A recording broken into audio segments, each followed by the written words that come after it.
आपका अपना जाती मौकफ क्या है कि पीपल्स पार्टी जिस स्टांस पर खड़ी है कि नहीं, आइन ने 90 रोज कहा है, तो 90 रोज में इंतखाबातों को, कि हमें पंजाब और केपीके के मामले में पीपल्स पार्टी उस स्टांस के साथ खड़ी नजर नहीं आई, ना कॉन्स्टिट्यूशन के साथ खड़ी नजर आई।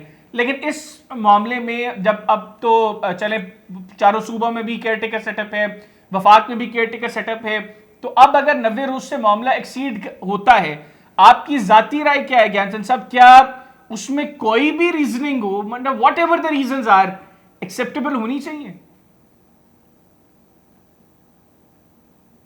देख, तो भी पीपुल्स पार्टी का था कि उसके रीजंस ये हैं, इमरान खान की बदनीयती है, कोर्ट्स ने जो डिसीजंस दिए, 2 सूबों में इलेक्शंस नहीं हो रहे हैं, सेंसस अगर हो गए तो 2 सूबों में जो हल्का बंदियां हैं वो पुरानी हल्का बंदियों पे एमपीएस एमएनएस होंगे, फिर फेडरल गवर्नमेंट बैठी रहेगी, कोई निगरान सेटअप नहीं होगा। अब तो ऐसी कोई बात नहीं है, चारों सूबों में मरकज में निगरान सेटअप है और इलेक्शंस होने जा रहे हैं। अच्छा अच्छा, ये भी बताइएगा, ये जो लेवल प्लेइंग फील्ड का बार बार तकाजा कर रही है पीपल्स पार्टी, क्यों आपको लग रहा है कि आप जा रहे उनके हैं लिए लेवल तो प्लेइंग यकीनन फील्ड नहीं है? देखिए, लेवल प्लेइंग फील्ड के कुछ इश्यूज थे, वो अभी तक मुझे नजर नहीं आ रहे कि रिजॉल्व हो चुके हैं। कहीं वो क्या इश्यूज हैं? कोई डिसीजन हुआ तो देखिए, इश्यूज तो ये है, मसलन मैं कहूँ कि हमारे हाँ जो डेवलपमेंट वर्क्स हैं, जो जो इस साल फाइनल होने हैं, 2 साल से वो काम चल रहे हैं, 3 साल की कोई स्कीम है, कोई 2 साल की स्कीम है, वो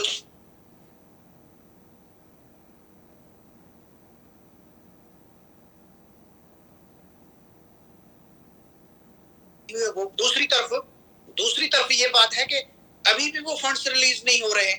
न्यू स्कीम्स जो बजट में आ चुकी हैं वो अल्टीमेटली होनी है, जो भी गवर्नमेंट आई वो बजट का हिस्सा हो चुकी है, तो उनके लिए फंड्स रिलीज नहीं हो रहे हैं। वो हमारे सैलाब ज़ुदगान जो है रोडों में बैठे हुए, उनके लिए जो वायदे किए गए थे, जो फंड्स मुख्तस किए गए थे, वो फंड्स रिलीज नहीं हो रहे हैं। बाकी पाकिस्तान में, बाकी सूबों में वो नई नई स्कीम्स भी इंट्रोड्यूस हो रही है। ट्रांसफर पोस्टिंग्स जो है वो माइनर लेवल तक यहाँ पे चली गई है, जो बाकी सूबों में नहीं है। तो ट्रांसपोर्ट पोस्टिंग्स को तो हम एक साइड पे कर लेते हैं, लेकिन डेवलपमेंट तो लोगों का इशू है ना, वो किसी पॉलिटिकल पार्टी का थोड़ी इशू है। तो नून लीग को फिर मतलब तो डेवलपमेंट फंड्स अगर रिलीज नहीं हो रहे, तो उसमें ज्ञानचंद साहब लेवल प्लेइंग फील्ड का फिर कहां से मामला आ गया? मतलब अगर पंजाब में रिलीज हो भी रहे हैं, तो पंजाब में कौन सा नून लीग की हुकूमत थी?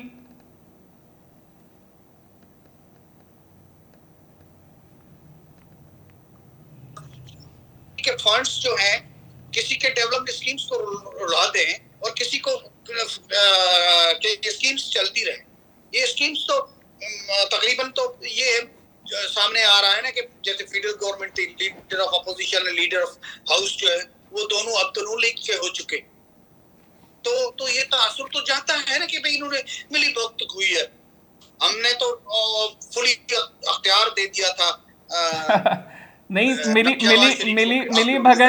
मिली भगत आप लोगों को उस वक्त अंदाजा नहीं था ज्ञानचंद साहब? मतलब इतनी मासूम थी पीपल्स पार्टी कि उसको अंदाजा ही नहीं था कि यहाँ पे मामला क्या हो रहा है।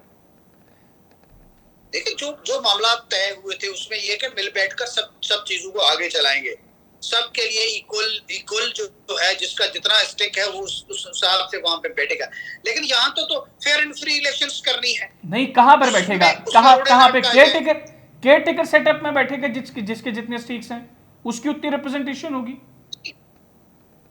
नहीं, जो अभी जो आ रहे हैं वो तो सब लोगों को नजर आ रहे हैं ना कि किसी एक पार्टी के फेवरेट आ रहे हैं। कौन लेके आ रहे हैं? कौन लेकर आ रहा है? देखिए, वो निगरान सेटअप जो बना है वो बना है लीडर ऑफ द हाउस और लीडर ऑफ द अपोजिशन के कंसेंसस पे। तो जो लोग आए हैं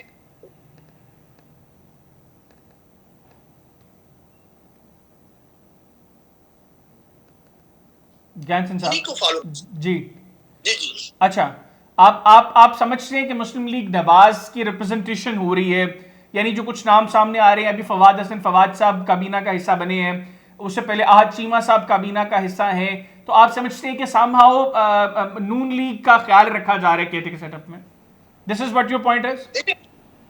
सिंध में हमारे चीफ सेक्रेटरी को ट्रांसफर किया जाता है, हमारे आईजी को ट्रांसफर किया जाता है। हालांकि ये इतनी हाईएस्ट पोस्टें हैं कि वो किसी के पॉलिटिकल इन्फ्लुएंस में इस तरह से नहीं आते।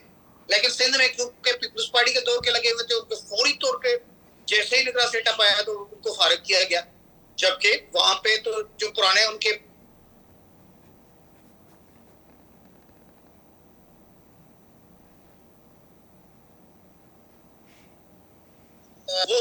वो जारी किए जा रहे हैं। अगर हमारे भी फंड्स जारी होते, उनके भी होते, तो भी एतराज नहीं था। अगर अक्रॉस द बोर्ड पूरे मुल्क में फंड्स रिलीज ना होते फिर भी और अलग बात थी। तो इस किस्म की सूरत हाल में यकीनन हमारा गिला तो बनता है, और हम गवर्नमेंट से, निगरान हुकूमत से भी यही मुतालबा कर रहे हैं। इलेक्शन कमीशन को भी कह रहे हैं कि आप सबको एक तरह से ट्रीट करें, फिर सबको मौका दे कि वो फेयर और फ्री इलेक्शंस के लिए आगे आए और अपनी पूरी कैंपेनिंग भी कर सकें और इलेक्शन मैदान में उतर सकें।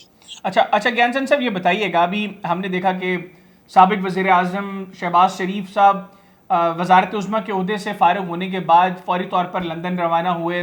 1 माह का क़याम उन्होंने किया, फिर वापस आए और 1-1.5 दिन के बाद फिर दोबारा अब लंदन रवाना हो गए हैं।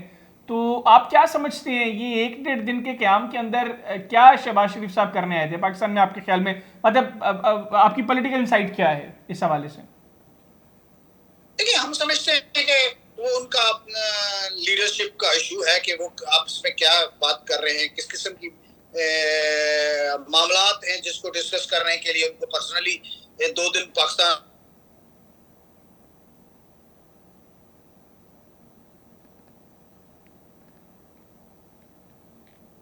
वापस तरह चाहें।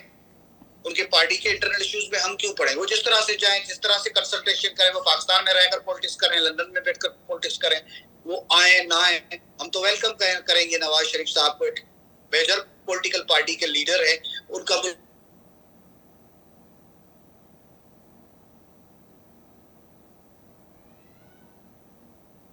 से बाहर रहना, लेवल प्लेइंग फील्ड हो और सब पॉलिटिक्स करें, सब अपना अपना नजरिया लेकर जाएं, अपना अपना मौक़िफ़, अपना अपना नैरेटिव पब्लिक के पास लेके जाएं, पब्लिक डिसाइड करे, उनको पूरा मौका दिया जाए वोट देने का और फिर फ्रीली वोट देने का मौका दिया जाए। हमारा तो डिमांड यही है और कॉन्स्टिट्यूशन के मुताबिक ये मुल्क अच्छा ज्ञान सिंह साहब, बहुत से लोगों का ये तो उस मामले में क्लियर है।